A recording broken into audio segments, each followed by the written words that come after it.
আকাশবাণী কলকাতা। খবর পড়ছি প্রিয়া বিশ্বকর্মা। কর্তব্যরত অবস্থায় চিকিৎসক পড়ুয়াকে ধর্ষণ ও খুনের প্রতিবাদে রাজ্য জুড়ে প্রতিবাদ বিক্ষোভ অব্যাহত। Joint platform of doctors West Bengal medical council থেকে সিজিও কমপ্লেক্স পর্যন্ত মিছিল করে।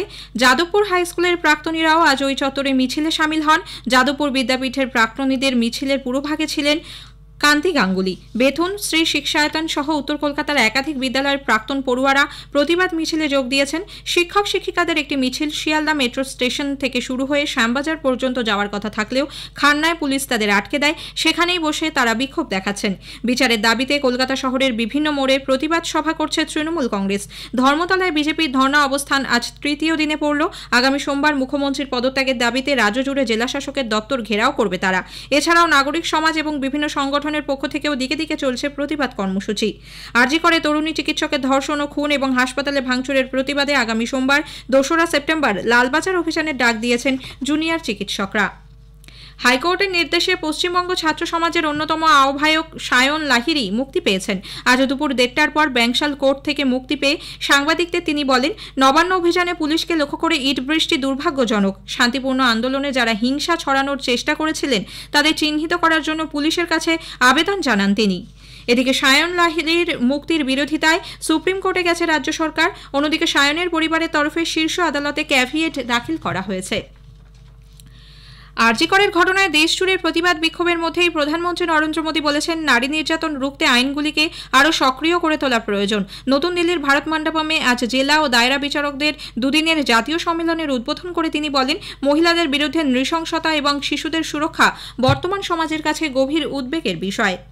কেন্দ্রীয় সামাজিক ন্যায় ও ক্ষমতায়ন প্রতিমন্ত্রী রামদাস আঠাওয়ালে আরজি করের ঘটনার তীব্র নিন্দা করেছেন। কলকাতায় আজ এক সাংবাদিক সম্মেলনে তিনি বলেন, এর সঙ্গে যারা জড়িত তাদের মৃত্যুদণ্ড ও কঠোর শাস্তি হওয়া উচিত। প্রদেশ কংগ্রেস সভাপতি অধীর চৌধুরী আজ দুপুরে পানিহাটিতে নির্যাতিতার বাড়িতে গিয়ে তাঁর বাবা মায়ের সঙ্গে কথা বলেন। সাংবাদিকদের তিনি বলেন, নির্যাতিতার দেহ দ্রুত সৎকারের জন্য তার বাবাকে পুলিশের তরফে টাকার প্রস্তাব দেওয়া হয়েছিল। এই নির্মমতা ও নিষ্ঠুরতা বাংলার আবেগকে বিদ্ধ করেছে। ঘরে মেয়েকে ১.৫ ঘন্টা রেখে দেওয়া হয়েছিল। তাড়াতাড়ি শ্মশানে নিয়ে যাওয়ার জন্যে মেয়ের বাবাকে ডেকে পুলিশের পক্ষ থেকে টাকার অফার দেওয়া হয়েছিল। তাদের পরিবারের কাছ থেকে আমরা সংবাদ সংগ্রহ করলাম, টাকার অফার দেওয়া হয়েছিল। এরপর শ্রী চৌধুরী আরজিকর হাসপাতালে গিয়ে আন্দোলনরত চিকিৎসকদের সঙ্গেও দেখা করেন। পুলিশের কড়া সমালোচনা করে তিনি বলেন, নিহত নির্যাতিতার পরিবারকে কার্যত একঘরে করে রাখা হয়েছে। আরজি করের ঘটনার প্রতিবাদে রবীন্দ্রভারতী বিশ্ববিদ্যালয়ের পড়ুয়া ও প্রাক্তনীদের রাতজাগা কর্মসূচির মধ্যে মদ্যপ অবস্থায় বাইক নিয়ে ঢুকে পড়ার অভিযোগে ধৃত সিভিক ভলান্টিয়ারকে আজ শিয়ালদা আদালতে তোলা হয়েছে। ইতোমধ্যে তাকে দায়িত্ব থেকে সরিয়ে দেওয়া হয়েছে বলে খবর। গঙ্গাসাগর গোন্ধ নামে ওই ব্যক্তি গতরাতে দ্রুত গতিতে বাইক নিয়ে প্রতিবাদ স্থলের ভেতরে চলে যায়।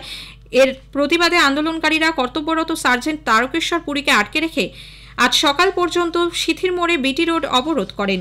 এদিকে সিভিক ভলান্টিয়ারদের নিয়োগ নিয়ে প্রশ্ন তুলেছেন বিজেপি নেত্রী লকেট চট্টোপাধ্যায়।